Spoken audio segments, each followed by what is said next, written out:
Yes guys, and welcome to the start of Season 6 of F1 2016 Mobile Career Mode. Happy New Year, welcome to 2023, I hope you all had a nice relaxing Christmas holidays, if you don't celebrate Christmas. And yes, I apologise if I've been a little bit quiet, because I haven't uploaded anything since Christmas Day, simply because I just thought I'd have a bit of family time and just take a bit of a break from videos. But we're back, and we're going again for another season, another custom season, and this time, we're going to go for a full-length 21 race season, and I thought, do you know what? It's time. We've been umming and ahhing over this for about 2 or 3 seasons now about whether we jump in a Mercedes, and I've decided that now is the time. But Hamilton or Rosberg, this is the thing you're seeing on screen, is the decision. I have no idea who I want to drive as. So we're just going to base it off the statistics, I guess. Yeah, it's that time. We are going to be driving in a Mercedes, and I can confirm we are going to be driving as Nico Rosberg for Season 6. We're going to do a full season, and to stir the pot even more, the first race is going to be in Monaco. Let's get it. It's race day here in Monaco, and a circuit that requires real driver skill as well as concentration. Last night the Monte Carlo streets were full of revellers. Today they're cleared and ready for racing.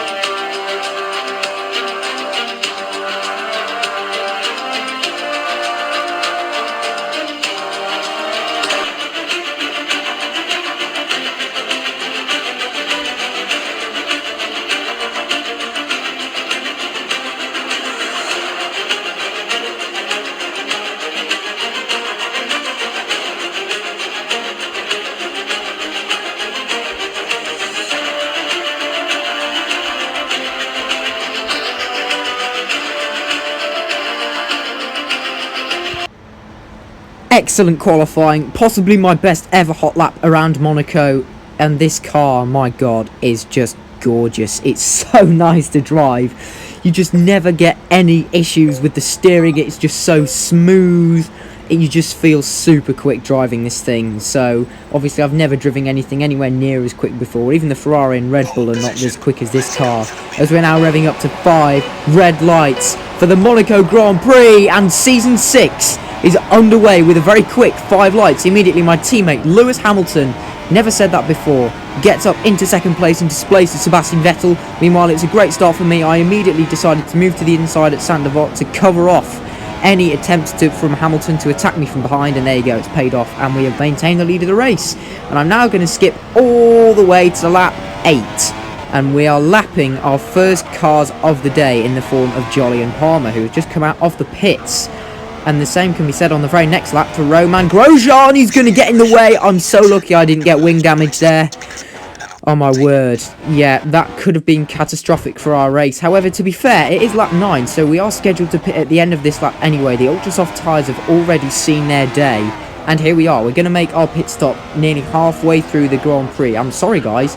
Absolutely nothing happened on the first stint, and it was me doing laps. And while that's great around this iconic circuit, there's just no point recording all that. Anyway, we were in the pit lane for 17 seconds, although we had a stop time of 2.4, so wait, does that mean driving a Mercedes gets you OP time in the pit lane as well? Because before we're like 27, 28. Hopefully the pit stop glitch isn't going to occur, which I guess is partly why Mercedes are always so OP. Lap 11, we are now going round the outside of a Sauber. I believe that was NASA, just to lap him. Hamilton has made his pit stop. Vettel hasn't yet. You might have just seen on the minimap Hamilton making his way through Casino, so he's probably getting towards the hairpin about now. So we've got a comfortable lead as we go around the outside of Magnussen on lap 14. Yes, guys, as much as exciting as this race could have been, starting in Monaco, it was one of those races where I literally just controlled the race. Hamilton's going through Casino now, so I estimate we've got a lead of about half a minute.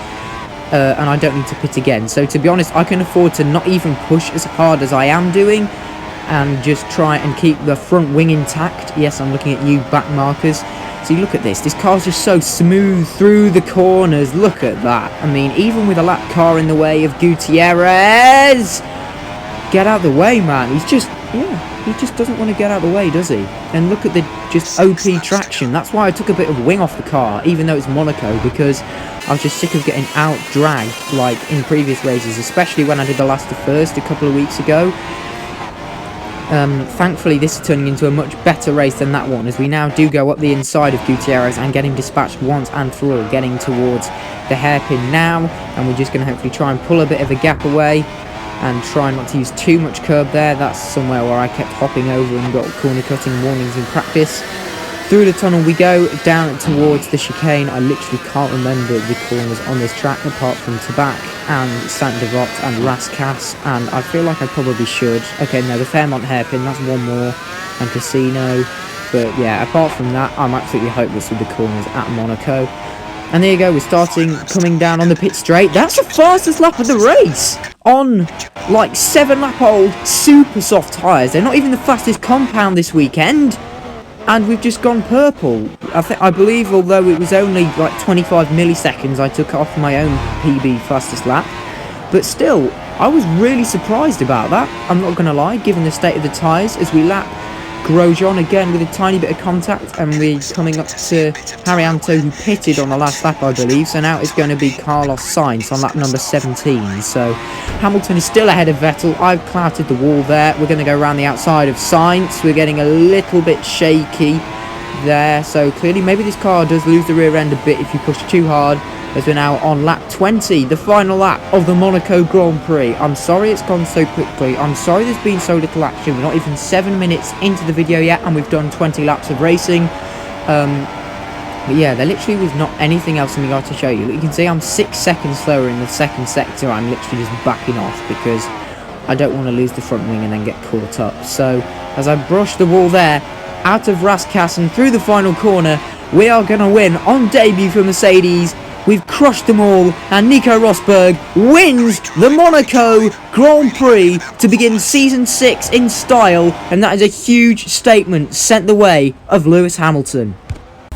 There's the results from the Monaco Grand Prix. We won by 42.2 seconds, pretty much, ahead of Hamilton. Then it was Vettel in third, and although Vettel was really close with the two Red Bulls, Verstappen and Ricciardo, and Raikkonen wasn't too far behind either.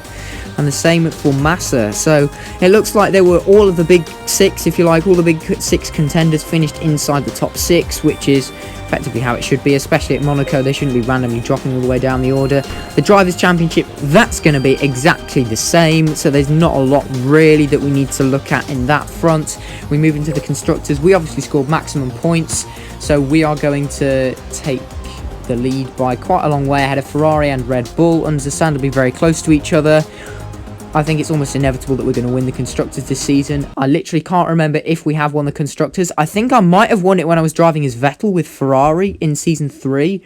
But either way, that's the only time I'm probably going to end up winning it without driving for Mercedes like this season. Thank you very much for watching. I'm sorry it was a bit of a short, boring race. If you enjoyed it though, please be sure to like, share and subscribe so you don't miss the next episode in Baku.